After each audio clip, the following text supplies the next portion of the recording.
está falando de comunicação em redes sociais. Eu utilizo para a divulgação dos textos e conteúdo do blog o LinkedIn, o Twitter e o Facebook. Tá? E eu tenho lá fanpage, Facebook, mas onde eu uso sempre fazer conexão com as pessoas. E aí eu eventualmente trago pessoas para a minha lista para criar um relacionamento mesmo. Eu acho que o grande diferencial de hoje você criar um blog, criar uma fanpage, não é simplesmente colocar conteúdo lá. Eu acho que você tem que trazer as pessoas para próximo de você.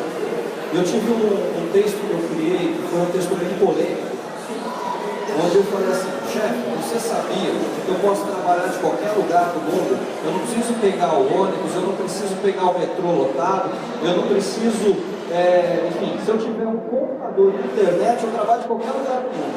Mas isso gerou uma repercussão. E foi o meu texto mais visitado em 3 anos de existência do blog. E foi o texto mais discutido dentro do LinkedIn, dos textos que eu divulguei nos últimos meses. Mas isso gerou, de certa forma, assim, você falar, é uma opinião.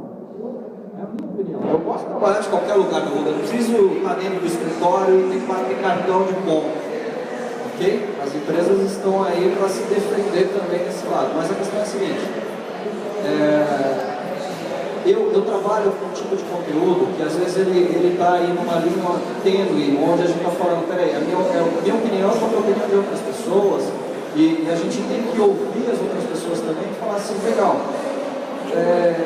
a sua opinião também é importante, e acho que se a gente trocar, a gente vai conseguir desenvolver um trabalho legal junto, a gente vai conseguir ampliar nosso conhecimento, vamos conseguir trocar mais informações.